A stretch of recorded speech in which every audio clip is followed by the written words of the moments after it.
एक domestic violence के लिए क्या प्रूफ प्रोड्यूस करना होता है कि लड़के पे केस लग जाए? केस चलाने के लिए प्रूफ की ज़रूरत नहीं है। अच्छा, उसके लिए आपके एलिगेशन सफिशिएंट है। Law which gives you civil remedies, उस प्रोटेक्शन ऑर्डर को अगर आप कंप्लाई नहीं करते हो तो उसमें जेल टर्म है। हर केस में ये कहा जाता है कि मेंटेनेंस मांगा जाता है महीने का, फॉर एग्जांपल 20,000, 50,000, 30,000, इसकी कोई लिमिट नहीं, 3-3 करोड़ भी मांगते हैं। अरे सर, इसकी लिमिटेशन क्या है? पहली चीज़, कोई लिमिटेशन नहीं। अच्छा, तो 1.5 महीने के अंदर भी डाइवोर्स हो सकता है। एक केस भी हुआ बैंगलोर में। तो सर, क्या इस सिचुएशन में लड़का एक डिफॉल्टर ही कहलाएगा या उसका भाई हक है अपनी केस को सही प्रूव करने का? एलिगेशन पे केस शुरू होता है और प्रूफ पे जीता है हारा जाता है। तो धाराएं हैं, ये धारा कैंसर की तरह होती है, किसी पे लग गई और झूठी धारा लग गई तो वो तो टिपिकली कैंसर है। ठीक ना, आपसे दूसरे टॉपिक पे बात है सर, प्लेसेस ऑफ वर्शिप वाली बात जो अभी बहुत हॉट टॉपिक चल रही है इंडिया में। बट क्वेश्चन ये है कि जो आप प्लेसेस ऑफ वर्शिप एक्ट की बात कर रहे हो, इससे वाहियात कानून मेरी नज़र में तो नहीं है। This is my opinion, court might differ, but मेरे हिसाब से इससे वाहियात कानून नहीं है अभी तक। 15 अगस्त 1947 से पहले कुछ भी हुआ है, हम 15 अगस्त 1947 को जो पोजीशन थी वही पोजीशन रहेगी। अब आप उस रिलीजियस स्ट्रक्चर का जो नेचर है उसको चेंज नहीं कर सकते। अच्छा, अगर आप इलीगली चेंज करने की कोशिश करोगे तो उसमें 3 साल की जेल है। किसी के कहने से कॉन्स्टिट्यूशन खतरे में नहीं आ सकता, कोई आदमी बोलता रहे। Jharkhand is the epicentre of cyber crime, we are infamous. इनको भी कुछ ऐसी सज़ा मिले कि ये बंद कर सकते हैं। ये जब तक में करप्शन रहेगा तब तक ये चीज़ चलती रहेगी।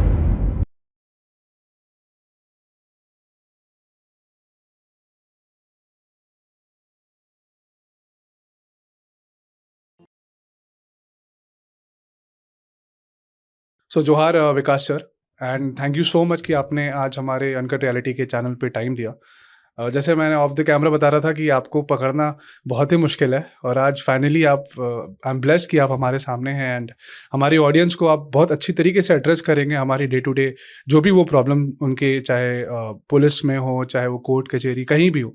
तो सर, कैसे हैं आप? मैं अच्छा हूँ। और दूसरी चीज़ें, राम राम भाई। बिल्कुल, राइट सर।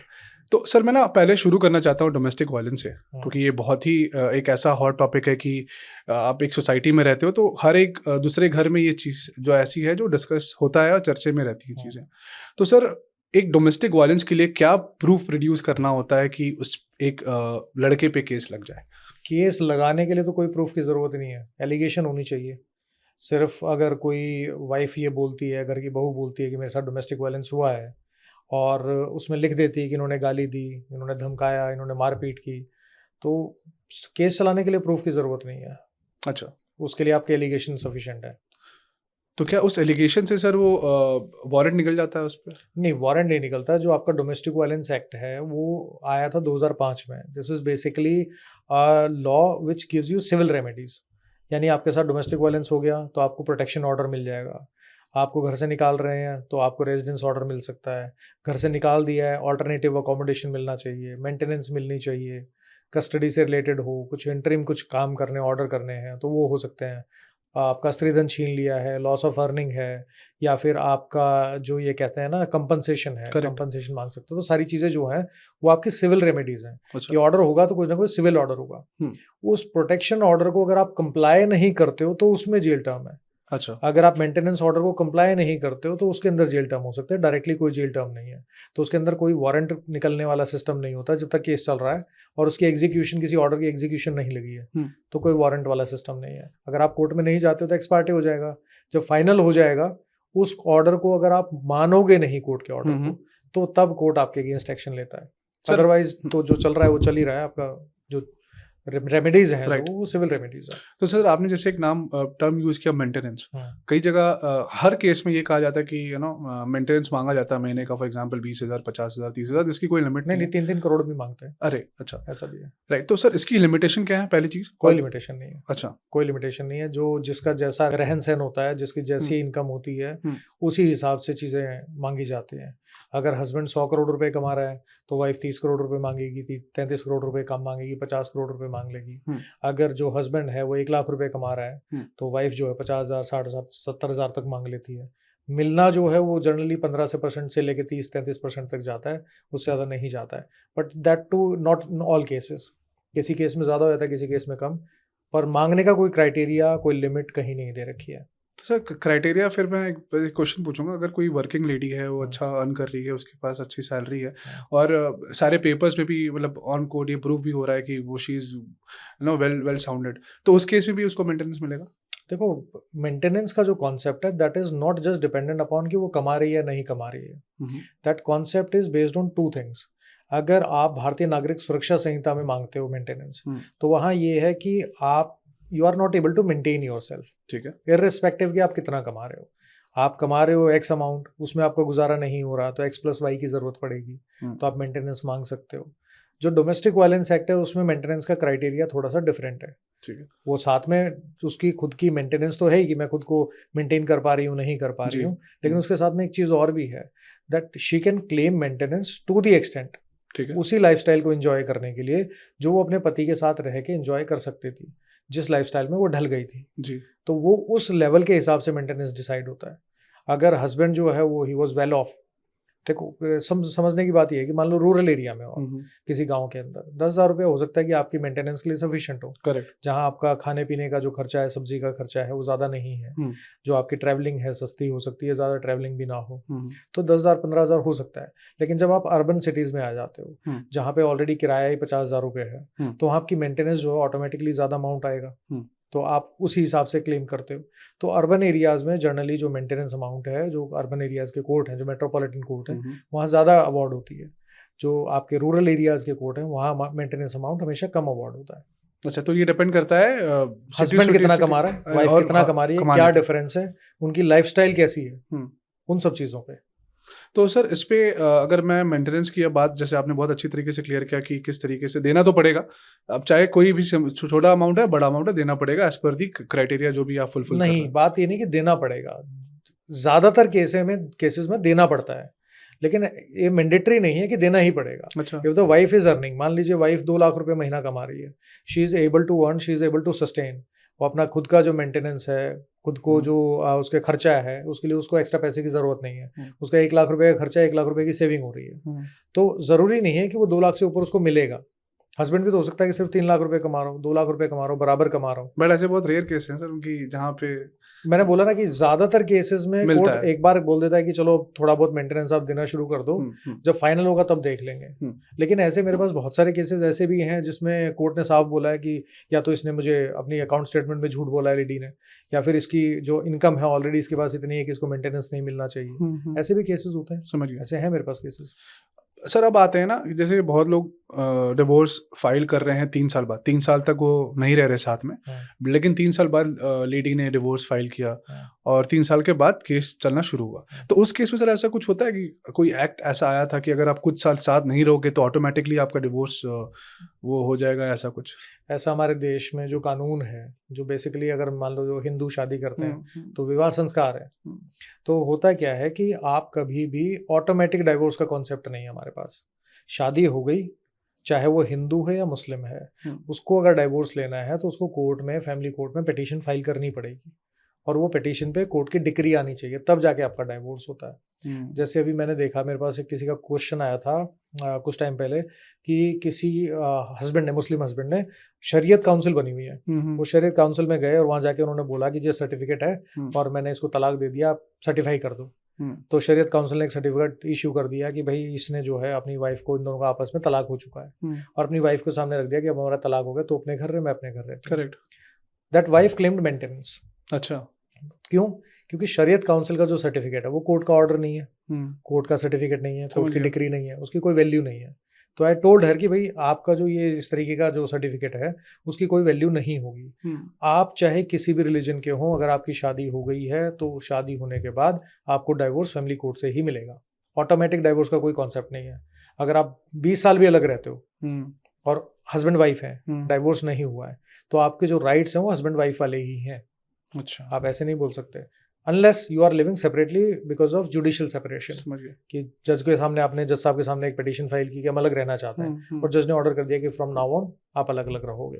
अच्छा, तो कोई मिनिमम टाइम बता सकते हैं सर कि इतना टाइम तो लगना ही लगना है? क्योंकि मैंने जनरली बहुत सारे ऐसे केसेस देखे कि 2 साल, 1.5 साल, 3 साल खींचता है। किस तो चीज़ के लिए? डाइवोर्स होने में? डिवोर्स होने में डाइवोर्स होने में मिनिमम तो जो है, अगर म्यूचुअल कंसेंट पे तो 6 महीने लग सकते हैं। 6 महीने की कूलिंग पीरियड है ही है? नहीं, कूलिंग पीरियड नहीं है, वो तो सुप्रीम कोर्ट ने बोला कि वो भी आप वेव ऑफ कर सकते हो। अच्छा, तो 1.5 महीने के अंदर भी डाइवोर्स हो सकता है। अच्छा। अगर there is irretrievable breakdown of the marriage, तो आप एप्लीकेशन लगा के 6 महीने के टाइम को कम कर सकते हो कि दोबारा इनके आपस में साथ रहने का कोई हमारे पास हमें आशंका नहीं दिख रही है कि साथ में रह पाएंगे, तो आप उसको वेव ऑफ कर सकते हो। फैमिली कोर्ट के पास डिस्क्रिशन है।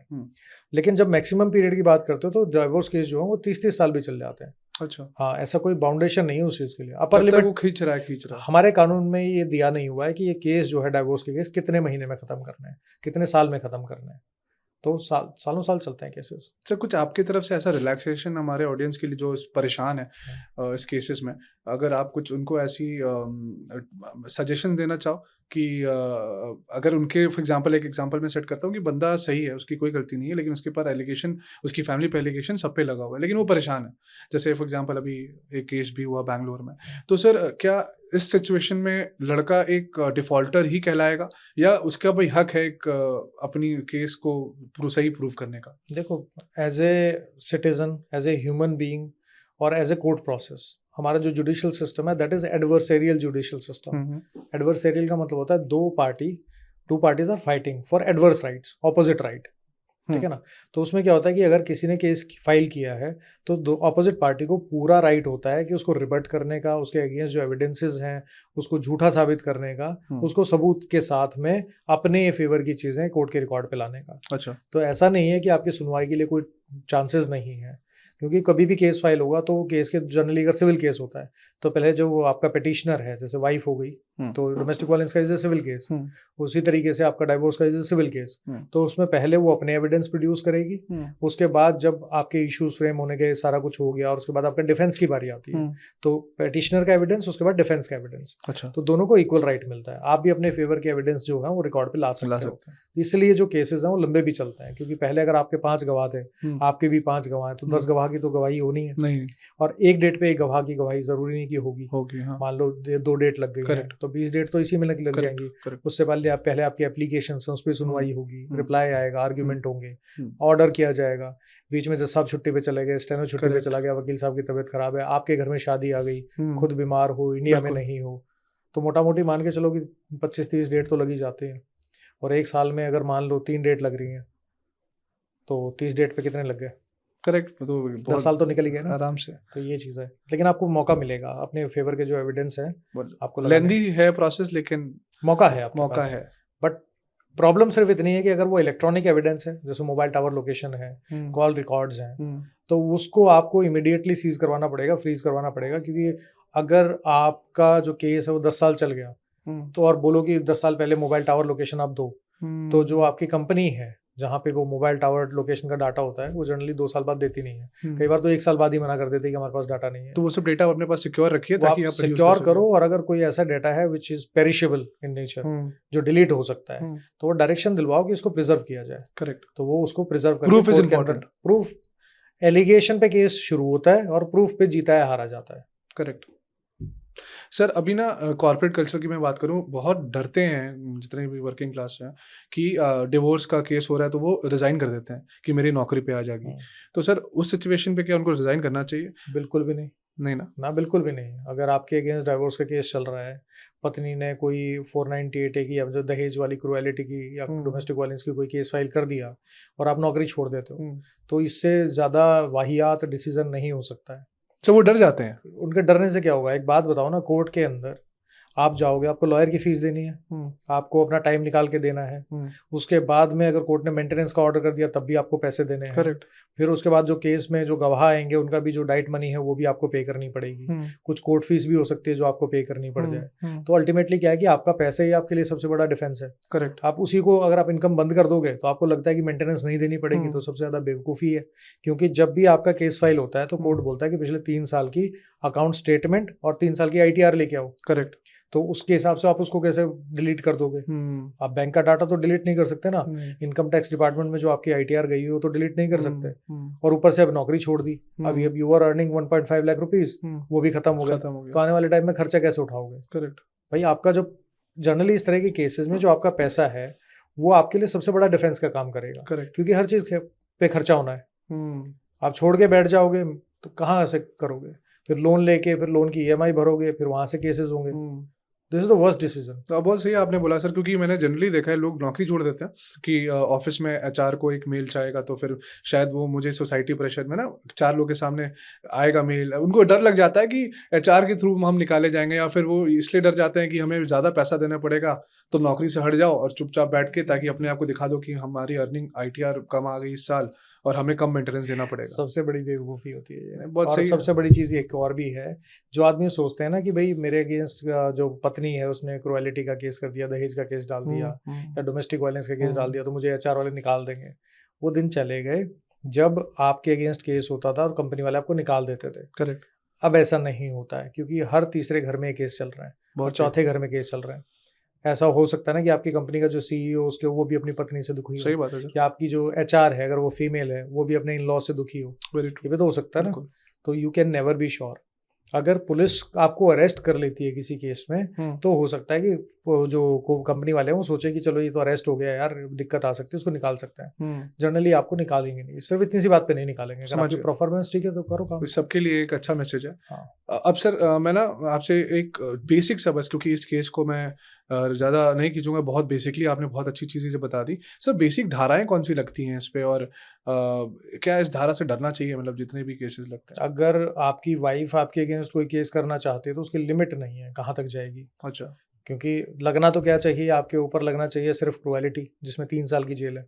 तो जनरली तो 2 केस बनने चाहिए, 2 सेक्शन लगने चाहिए कि आपके साथ क्रुएलिटी हुई, दहेज मांगा गया और उस क्रुएलिटी के बेस पे सेक्शन आ गया। दूसरा आपका क्रिमिनल ब्रीच ऑफ ट्रस्ट, यानी आपका स्त्री धन है वो इन लॉज के पास है, आपने वापस डिमांड किया, उन्होंने नहीं दिया, दोनों में 3-3 साल की जेल है बस। उसमें अरेस्ट का प्रोविजन जनरली अनिश कुमार की जजमेंट आने के बाद पुलिस वाले उसमें अरेस्ट नहीं करते हैं जनरली। मान के चलो कि 95% केसेस में आप अरेस्ट नहीं होगे। अच्छा। लेकिन जब वो लगाना शुरू करती है तो क्या लगाती है कि इन्होंने मुझे पॉइजनस सब्सटेंस दिया जिसकी वजह से मैं मर सकती अटेम्प्ट टू थी। मर्डर। अटेम्प्ट टू मर्डर का तो बाद में आएगा, एक पॉइजनस सब्सटेंस का होता है। अच्छा, ये पहले जिसकी वजह से वो अलग सेक्शन है। इसके अलावा कि मैं घर में थी, मैं इन्होंने गैस खुली छोड़ दी ताकि आग लग जाए, मैं मर जाऊं। तो उसका कोई एविडेंस नहीं? एविडेंस क्या होता है? ओरल एविडेंस है। अरे ठीक है। इसके अलावा कहते हैं कि मेरे ससुर जो थे वो आए, उन्होंने छेड़खानी की, अच्छा। या फिर मेरे साथ जो ज़बरदस्ती फिजिकल किया, तो उस तरह के एलिगेशन लगते हैं। अननेचुरल कुछ किया उसके एलिगेशन लगते हैं। इन सब चीज़ों पे नहीं बच सकते? नहीं, बचने वाली बात नहीं है। इस तरह के सेक्शन लगने के बाद पुलिस वालों के पास, जहां जेल टर्म 7 साल से ऊपर का होगा, तो पुलिस के पास ये एक तरीके से अथॉरिटी मिल जाती है उसको कि वो डायरेक्टली अरेस्ट कर सकते हैं। तो वो परेशान करते हैं। तो क्या उस टाइम पे दोनों को एक साथ होना चाहिए, या कि वो अपने घर पे लड़का कहीं और उसने लगा दिया तब भी पुलिस उठा लेगी? नहीं, इसमें लिमिटेशन नहीं दे रखी है ना कि अगर मान लो पति पत्नी 6 महीने से अलग रहते हैं, वो कहते पिछले साल ऐसा हुआ था। अच्छा, कोई उसका भी तो मेडिकल, उसका तो मेडिकल एविडेंस भी नहीं होता। आप 1 हफ्ते बाद फिजिकल हुआ था कि नहीं हुआ था, 1 हफ्ते बाद नहीं बता सकते, मेडिकल में नहीं आएगा। ये एज है उनके लिए, ये एज है। ऐसे तो बहुत सारे, मैं आपको बहुत टॉप लेवल के केसेस हैं। अब आसाराम जी का जो केस था वो भी ऐसे ही था कि उन्होंने लगा दिया कि आज से इतने टाइम पहले इन्होंने ऐसा किया था। उसका कोई मेडिकल एविडेंस थोड़ा था उस टाइम पहले। एफआईआर तो रजिस्टर हो जाती है और police officers are bound by that law. वो कहते हैं कि यार किस तरीके की सिचुएशन होगी कि इस सिचुएशन में अगर कंप्लेंट आ गई तो हमें it is mandatory for us to register the FIR. जहाँ क्राइम अगेंस्ट वुमेन की बात आती है तो पुलिस वाले सबसे पहले आके एफआईआर रजिस्टर करते हैं, अब उसके बाद चक्कर काटते रहो। बहुत इंटरेस्टिंग और बहुत शॉकिंग भी है सर। शॉकिंग तो हर उस आदमी के लिए जिसको नहीं लगती है चीज़। वो डर जाता है ना सर, एक ह्यूमन नेचर है। डरना पड़ेगा। जब आपको, यार साफ सी बात है, मैं आपको किसी आदमी को बोल दूं कि तेरे को कैंसर हो गया है तो डरेगा, और जब तक उसको बोलते रहो कैंसर हो सकता है हो सकता है हो सकता है, तब तक वो सिगरेट पीता रहेगा। हो गया उसके बाद जाके वो आंखें खुलती हैं। Correct sir. तो ये बेसिकली जो आपके जो धाराएं हैं, ये धारा कैंसर की तरह होती है। किसी पे लग गई और झूठी धारा लग गई तो वो तो टिपिकली कैंसर है। अगर झूठी धारा लग गई तो फिर इसका मतलब ये है कि वो कैंसर हो गया। फिर आपको उसके इलाज जो है वो कीमोथेरेपी भी होगी, आपका जो आयुर्वेदिक है वो भी होगा, होम्योपैथिक भी है, सब कुछ करना पड़ेगा। और उसके बाद भी गारंटी नहीं कि उस कैंसर से बच जाओगे। जा सकते हो अंदर। तो अंदर जाने के तो बहुत तरीके हैं, लेकिन डिपेंड करता है कि आपके अगेंस्ट एलिगेशन क्या है। वर्स्ट केस यही है कि आपको जेल हो जाएगी जी। वर्स्ट केस ये है। और कितना और बेस्ट केस ये है कि आप बिल्कुल कहते हैं कि सही सलामत एक्विट हो जाओगे। कितने साल तक मिनिमम?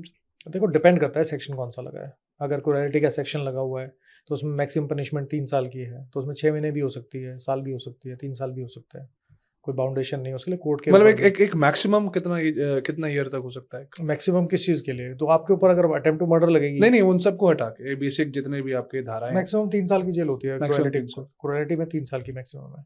आपका दहेज जो डाउरी प्रोहिबिशन एक्ट है उसमें भी 3 साल तक की है, उससे ज़्यादा नहीं होती। तो ये बहुत अच्छा सर, मुझे लगता है ऑडियंस के लिए बहुत बेसिक और इन टच अच्छा नॉलेज है कि किस तरीके से अपने आप को बचा भी सकते हो, और अगर आप फंस रहे हो तो अपने आप को प्रिपेयर करो। आपको कानून पता तो होना चाहिए, कानून पता होना कानून चाहिए। पता होना चाहिए, और आपके फेवर के जो एविडेंस है उसको ध्यान रखो, राइट सर, उसको नहीं छोड़ना है। थैंक यू इस इंसाइट के लिए सर। अब बेसिक ना आपसे दूसरे टॉपिक पे बात है सर, प्लेसेस ऑफ वर्शिप वाली बात जो अभी बहुत हॉट टॉपिक चल रही है इंडिया में, तो सर उस पर आपका क्या टेक है? मेरा और एक take- थोड़ा सा सर एक ब्रीफ बता दीजिए सर, कि ताकि लोग जो नफरत फैला रहे हैं ना वो नफरत ना फैलाए। देखो, नफरत फैलाने वालों को तो नहीं रोक सकते आप, चाहे कुछ हो या ना हो सिचुएशन। तो अगर नहीं रोक Places- सकते सर, उस पर धारा बता दीजिए, जो नफरत फैला रहे हैं उस पर क्या धारा लग सकती है? नफरत फैलाने वाले के ऊपर देखो, जो जिस तरीके का काम करता है, अगर कोई रिलीजियस सेंटिमेंट्स हैं उनको अगर किसी तरीके से मिसयूज करता है, उनके अगेंस्ट उनको भड़काता है या रिलीजियस सेंटिमेंट हर्ट करता है, तो उसके लिए आप कंप्लेंट फाइल करवा सकते हो, एफआईआर हो सकती है, जिसमें 1 साल तक की जेल हो सकती है। अच्छा, तो ऐसा कुछ बड़ी चीज़ नहीं है इस चीज़ के लिए। बट क्वेश्चन ये है कि जो आप प्लेसेस ऑफ वर्शिप एक्ट की बात कर रहे हो, इससे वाहियात कानून मेरी नज़र में तो नहीं है। This is my opinion, court might differ, but मेरे हिसाब से इससे वाहियात कानून नहीं है अभी तक। क्योंकि हुआ क्या है कि 90s में ये कानून आया, इससे पहले राम मंदिर का मुद्दा ऑलरेडी उठ चुका था, और बहुत सारे मंदिरों के ऑलरेडी मुद्दे चल रहे थे, जैसे ज्ञान व्यापी का चल रहा था कि भाई ये जो मंदिर हैं इसको तोड़ के यहाँ मस्जिदें बनाई गई हैं या दरगाह बनाई गई है, कुछ भी है, लेकिन मंदिर तोड़ के बनाया गया। तो गवर्नमेंट ने, कांग्रेस गवर्नमेंट ने क्या किया, कानून लेके आए। उन्होंने बोला कि जो 15 अगस्त 1947 से पहले कुछ भी हुआ है, हम 15 अगस्त 1947 को जो पोजीशन थी वही पोजीशन रहेगी। अब आप उस रिलीजियस स्ट्रक्चर का जो नेचर है उसको चेंज नहीं कर सकते। अच्छा, अगर आप इलीगली चेंज करने की कोशिश करोगे तो उसमें 3 साल की जेल है। जो ये वैसे बड़ा सिंपल सा था। बहुत सिंपल, तोड़ नहीं सकते आप। हाँ, तोड़ नहीं सकते, तोड़ के दूसरा रिलीजियस स्ट्रक्चर में कन्वर्ट नहीं कर सकते हाँ, उसको। तोड़ ही नहीं सकते तो क्या ही बनाएंगे। ठीक है, तो और इसमें राम मंदिर जो था उसको एक्सेप्शन दे दिया अच्छा, कि राम मंदिर वाला जो मुद्दा है उसके ऊपर ये एक्ट जो है वो लागू नहीं होगा। इसलिए सुप्रीम कोर्ट तक राम मंदिर का जो मुद्दा है वो चला, और उसके बाद राम मंदिर आज की डेट में जो है वो खड़ा है। उसके अलावा सब पे उस ये पे अलावा applicable सब पे लागू था, तो उन्होंने ये बना दिया, this was places of worship act. है। और उन्होंने ये दिया इसके ऊपर रीजन कि भाई ये हम इसलिए कर रहे हैं ताकि किसी भी तरीके का ये डिस्प्यूट जो है दोबारा अराइज ना हो सोसाइटी के अंदर, नफरत ना फैले। नफरत ना फैले। लेकिन इसमें सेक्शन 4 है, उसमें एक्सेप्शन दे रखा है। एक एक्सेप्शन ये है कि अगर कोई भी बिल्डिंग जो है या कोई भी स्ट्रक्चर है जो 100 साल से पुराना है, वो आर्कियोलॉजिकल सर्वे जो है हमारे उसके अंडर में अगर आता है, तो अगर वो आर्कियोलॉजिकल साइट है 100 साल से पुरानी है, तो उसके ऊपर ये कानून जो है लागू नहीं होगा।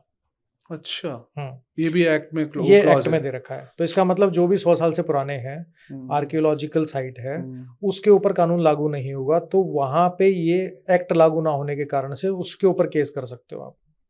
तो ये एक्सेप्शन था। सारे केसेस उसी पे चल रहे हैं। सारे केसेस जितने भी फाइल हुए सब ने इसी ग्राउंड को लिया कि भाई ये एक्सेप्शन में आता है, और इस एक्सेप्शन में आने की वजह से जो ये केस है ये बनना चाहिए, और इसका एक बार सर्वे करवाया जाए। सुप्रीम कोर्ट ने भी रिसेंटली, क्योंकि मामला भी सुप्रीम कोर्ट में है, सब जुडिस मैटर, तो मैं उतना ज़्यादा उसके बारे में कमेंट नहीं करूँगा, तो वो तो सुप्रीम कोर्ट को जो डिसाइड करना वो करेंगे। बट उन्होंने जो ये किया, अब सुप्रीम कोर्ट ने इसके ऊपर स्टे दे दिया। उन्होंने कहा कि भाई जितने भी केसेस हैं वो सारे के सारे एज इट इज रहेंगे जब तक हम डिसाइड नहीं करते कि कानून ठीक है या गलत है। अच्छा, ये सुप्रीम कोर्ट ने बोला है। बात ये है कि लोग क्वेश्चन ये पूछते हैं कि अगर प्लेसेस ऑफ वर्शिप एक्ट जो है अगर वो हट जाता है तो मारकाट हो जाएगी। बिल्कुल। मंदिर मस्जिद का जो मुद्दा है वो 2 तरीके से सॉल्व होता है। एक कि जैसे मंदिर टूटे थे वैसी मस्जिदों को तोड़ दिया जाए और मंदिर दोबारा बना दिया जाए, जिसमें मारकाट होने के चांसेस हैं। हम वो तो बात कर ही नहीं रहे। हम तो कह रहे हैं कि अगर कोई भी ऐसे एट्रोसिटी हुई है, हम कानून के हिसाब से उस पर केस करते हैं। एक जुडिशियल प्रोसेस है, एक लीगल प्रोसेस है, उसको फॉलो करते हैं, उसके साथ जाते हैं। उसके हिसाब से जो कोर्ट डिसाइड करेगा उसके हिसाब से देखेंगे। हम एविडेंस देने के लिए तैयार हैं कि ये हमारे एविडेंस हैं, यहाँ ये मंदिर हुआ करता था, ये इस तरीके से तोड़ा गया। अब जब ये तोड़ा गया तो कैसे तोड़ा था? कोई प्यार से तो तोड़ा नहीं होगा। तोड़ा। कोई एक इंसिडेंट बता दो मुझे कि ये मंदिर प्यार से, भाई हिंदुओं को बोला था कि ये मंदिर तोड़ना है, वो तो उनको कीजिए, आप हाथ जोड़ लो, आप खुद ही हम कुल्हाड़ी दबाने के लिए वैसा, ठीक है ना। तो वो तो था ही नहीं। उस टाइम ये मंदिर तोड़े गए तो प्यार से तो तोड़े नहीं गए, उस टाइम भी तलवार के जोर पे तोड़ दिए गए। और आज भी हम में से कोई भी आदमी शायद ये बोलेगा कि जुडिशियल प्रोसेस फॉलो ना करो। एविडेंस प्रोड्यूस करें, उसके बेस पे एक जुडिशियल प्रोसेस, एक लीगल प्रोसेस फॉलो करके उन मंदिरों को रिक्लेम करने की कोशिश चल रही है। अब आज भी आप बोल रहे हो कि जी हम तो रोड पे आ जाएंगे, मारकाट हो जाएगी। कौन आएगा रोड पे? जिन्होंने तोड़ा वही, और उसी कम्युनिटी के लोग आज भी ये बात बोल रहे हैं। आप कोर्ट का ऑर्डर मानो ना, अगर कोर्ट की बात करते हैं तो। दूसरा, इसका नाम है प्लेसेस ऑफ वर्शिप एक्ट, यानी पूजा स्थल स्थान, पूजा स्थान। करेक्ट। इसका नाम प्लेसेस ऑफ प्रेयर एक्ट नहीं है। प्रार्थना नहीं होती है, पूजा की बात चल रही है। करेक्ट। तो अगर एक कानून के अंदर ये लिखा हुआ है कि 100 साल से पुरानी जो आर्कियोलॉजिकल साइट है, जो आर्कियोलॉजिकल हमारी जो बॉडी है उसके अंडर में आते हैं, तो उसके ऊपर ये कानून लागू नहीं होगा। और दूसरा सेक्शन बोलता है कि आप प्लेसेस ऑफ वर्शिप एक्ट में इसमें केस फाइल नहीं कर सकते, तो वो अपने आप में सेल्फ कॉन्ट्राडिक्टरी चीज़ हो गई। करेक्ट। दूसरी चीज़ क्या होता है कि मैं आपको बड़ा सिंपल सा है, मैंने पढ़ा है थोड़ी बहुत चीज़ें, तो वो कहते हैं कि अगर कोई मंदिर बनाना है तो मंदिर ऐसा नहीं है कि राह चलते किसी भी जगह मंदिर बना लोगे आप। एक प्रोसेस होता है। जब मंदिर बनता है तो उसके अंदर एक प्राण प्रतिष्ठा होती है। उसका मतलब क्या है? उसका मतलब हम अपने देवी देवता भगवान को की एनर्जी को वहां बुला रहे हैं। ठीक है, जैसे घर में आप हवन करते हो ना, घर में करेक्ट। क्या करते हैं? सबसे पहले बैठेंगे, शुद्धि होगी, शुद्धि होने के बाद वो क्या करेंगे, धीरे धीरे करके आवाहन करते हैं भगवान का कि आप आइए, हम एक अच्छा काम करने जा रहे हैं और आप हमारे साथ इसमें इस एनर्जी को हम बुलाते हैं अपने घर के अंदर। फिर सारा काम हो जाएगा तो उसके बाद क्या बोलते हैं कि आप जैसे जैसे आए थे, और जो कहते हैं ना कि अपने रिस्पेक्टफुली आप अपने अपने स्थान पे चले जाइए। तो अगर किसी मंदिर में प्राण प्रतिष्ठा हो गई, इसका मतलब भगवान की एनर्जी हमने बुला ली। बुलाने के बाद मूर्ति खंडित हो सकती है, मूर्ति दूसरी आ जाएगी, दीवार गिर सकती है, दीवार दोबारा बन जाएगी, मंदिर गिर सकता है, दोबारा हो जाएगा, लेकिन जो एनर्जी स्थापित हो गई वो तो वही रहेगी ना। जब तक उसको दोबारा से उस एनर्जी को वहां से कहीं वापस नहीं भेजा जाएगा, तो चाहे वो 200 साल पुरानी बात हो, चाहे 500 साल पुरानी बात हो, चाहे 1000 साल पुरानी बात हो, रहेगा वहीं पे। तो पहली चीज ये है। दूसरी चीज ये है कि अगर आप ये बोलते हो कि इस जगह पे मस्जिद खड़ी है किसी भी जगह पे, और इस मस्जिद की हिस्ट्री ये है, तो जब हम लोग बात करना शुरू करते हैं तो हम कहते हैं कि आज से 500 साल पहले या 600 साल पहले मस्जिद बनी। आप यहीं तक बात करो, आप उससे आगे मत बात करो कि मंदिर कैसे, मंदिर था या नहीं था, इससे पहले क्या रिलीजियस सेंटिमेंट हुआ करते थे, उस पर बात नहीं करनी है। बात यहीं तक रहेगी। अब बात भी नहीं कर सकते आप, केस भी फाइल नहीं कर सकते आप। This is the height of hypocrisy यार। समझ गया। एटलीस्ट अब एक तरफ तो बात करते हैं कि हम we are a civilisation, but we can't talk about our history. That is the most absurd thing a person can here.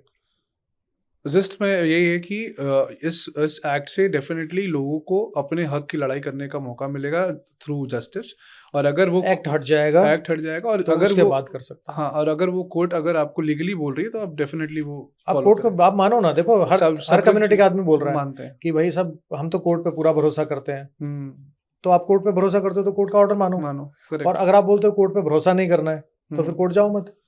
Correct. आपको कोर्ट से ऑर्डर भी चाहिए और कोर्ट पे मानना भी नहीं है। This is basically the justice of convenience. समझ गया कि भाई आपकी कन्वीनियंस से क्या आपके फेवर में ऑर्डर आ गया, आपके फेवर में ऑर्डर आ गया तो आप कहोगे कि कोर्ट बहुत अच्छा है, आपके फेवर में नहीं आया तो कोर्ट बहुत बेकार है। Correct.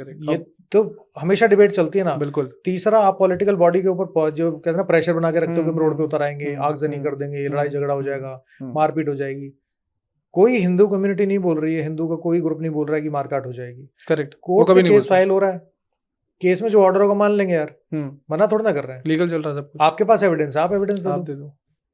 It's as simple as that. बहुत अच्छी तरीके से आपने सिंपल तरीके से बहुत समझाया सर। मुझे भी क्लैरिटी ज़्यादा नहीं थी, बट अब बहुत अच्छी तरीके से समझ में आ रहा है कि क्यों, कब और कैसे आप इस पे लड़ सकते हो। थैंक यू सर इसके लिए।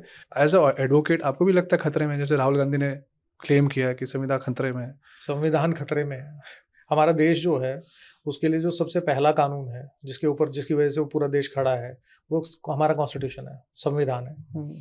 और किसी के कहने से कॉन्स्टिट्यूशन खतरे में नहीं आ सकता, कोई आदमी बोलता रहे। अभी कुछ टाइम पहले बड़ी प्रेस कॉन्फ्रेंस हुई थी कुछ साल पहले, उसमें बोला डेमोक्रेसी अंडर थ्रेट। कोई डेमोक्रेसी अंडर थ्रेट कहाँ से हो जाती है? कॉन्स्टिट्यूशन अपने आप में एक लिविंग स्ट्रक्चर है, एक कानून है जो चेंज होता है सोसाइटी की नीड के हिसाब से, जिसमें फंडामेंटल राइट दे रखे हैं, जुडिशरी की पावर दे रखी है, प्रेसिडेंट का अपॉइंटमेंट कैसे होना है, प्राइम मिनिस्टर का अपॉइंटमेंट कैसे होना है, पंचायती राज कैसे चलना है, गवर्नर की पावर कैसे है, उसका अपॉइंटमेंट कैसे होगा, पार्लियामेंट में मेंबर ऑफ पार्लियामेंट जो है उनका कैसे चलता है, वो सब चीज़ें कॉन्स्टिट्यूशन में दे रखी हैं। तो आप बोल रहे हो कि सारा का सारा देश उससे चल रहा है, आपकी पार्लियामेंट चल रही है, और आप बाहर खड़े होकर प्रोपेगेंडा शुरू कर देते हो कि यार कॉन्स्टिट्यूशन अंडर थ्रेट। बताओ ना कैसे, just give me an example कि आप बोल रहे हो कि ये रीजन है जी, इस रीजन की वजह से हमें लगता है कि कॉन्स्टिट्यूशन इज अंडर थ्रेट। किस रीजन से? काफ़ी वो पता है सर, वो फिर कास्ट सेंसस की बात करते हैं, उसके बाद फिर उसमें आपकी रिजर्वेशन की बात करने लगते हैं। बात करनी चाहिए उनको, वो बात कर रहे हैं, क्योंकि आज की डेट में कानूनी रूप से जिन चीज़ों को मान्यता मिली हुई है उनके ऊपर कोई भी बात कर सकता है।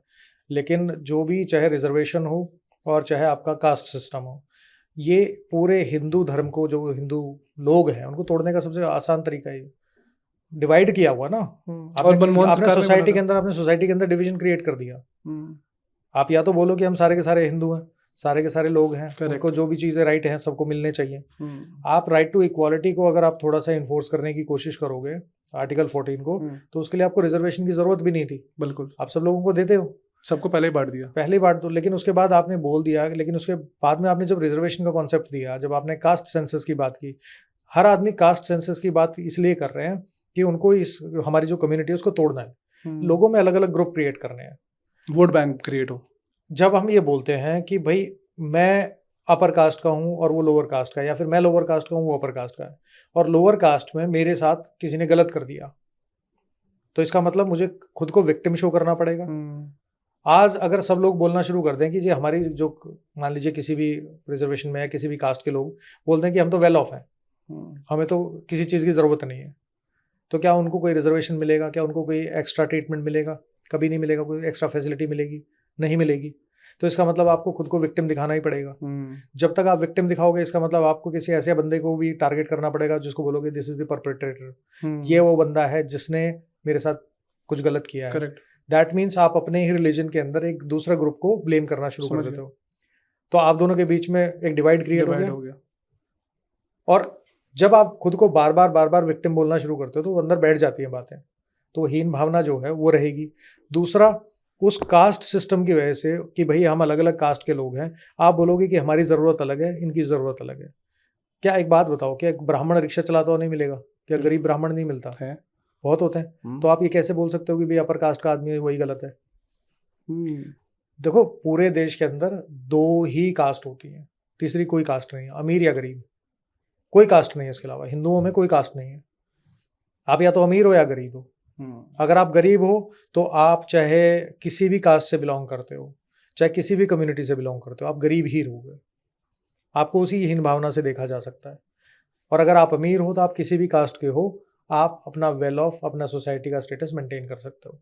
Correct. जब आप इस चीज़ पे ध्यान देना शुरू करोगे तो आपका जो कास्ट सिस्टम है, जिस कास्ट सेंसस की बात चल रही है, कोई भी पॉलिटिशियन आके ये बात बोल देगा कि जी इसमें देखो कि इसके अंदर तो फलानी कास्ट के लोग नहीं हैं, अगर उसके अंदर ज़रूरत है तो उन लोगों को इंक्लूड किया जा सकता है।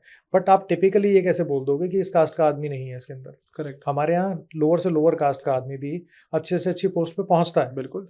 तो आप उसको कैसे बोल सकते हो चीज़ें? या तो प्रोपोगेंडा बनाने के लिए तो कुछ भी बोला जा सकता है। Political propaganda. पहले आपने एक चीज़ बोली, अच्छा यही चीज़ अगर आप बोलोगे भाई आप जो बाकी रिलीजन है उनके अंदर भी कास्ट है, उस पर क्यों नहीं बात कर रहे हो आप? करेक्ट।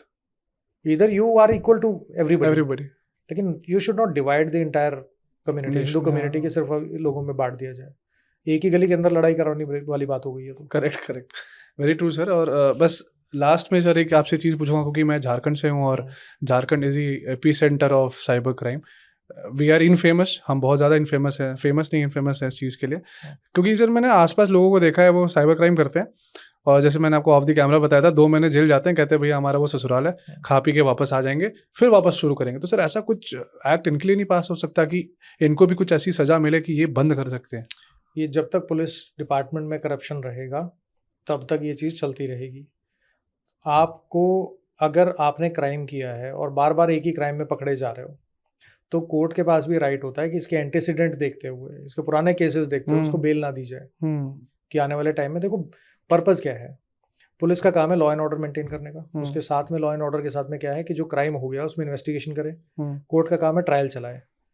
पहली बात तो जो ट्रायल प्रोसेस है उसको शॉर्ट करना पड़ेगा, यानी अगर किसी ने क्राइम किया है 6 महीने के अंदर आप ट्रायल खत्म कर दो, ताकि जो भी उसकी सज़ा है वो जेल में 2 साल 3 साल की 5 साल की जो भी जेल हो सकती है तो उसको जेल हो जाएगी, तो सोसाइटी से बाहर रहेगा। दूसरा, हमारी जो सोसाइटी का जुडिशियल सिस्टम है that does not work on the retribution, revenge पे काम नहीं करता है, वो कहता है कि इसको रिहेबिलिटेट करना है। लेकिन रिहेबिलिटेट करने से पहले जो उसकी सजा है वो तो उसको पूरी करनी पड़ेगी ना। तो दूसरी चीज़, तीसरी चीज़ क्या है कि जब उन लोगों को लगता है कि इतने सारे क्राइम करने के बाद भी हमारे खिलाफ एक्शन नहीं हो रहा है, केसेस ही चल रहे हैं 10-10 साल, 15-15 साल, तब तक हम और 2-3 महीने में निकल के आ जाएंगे, और उन लोगों को इसके अलावा कोई और काम आता ही नहीं है।